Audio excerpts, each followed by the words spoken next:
Hey, thanks for stopping by my channel. Today's video, I'm just gonna give you a quick tip. A lot of people overlook it because we're always in a rush. But every time before you start your mower, before you start mowing, check your oil in your mower. Make sure it's full and make sure it's clean. You don't want to have any problems with dirty oil or not enough oil in this. You might wind up blowing your motor.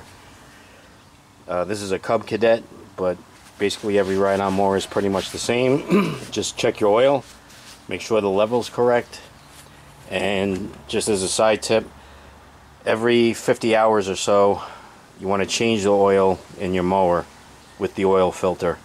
Change them both out and you'll have less headaches down the road. I hope this video helped. If it did, give it a thumbs up. I'd appreciate it.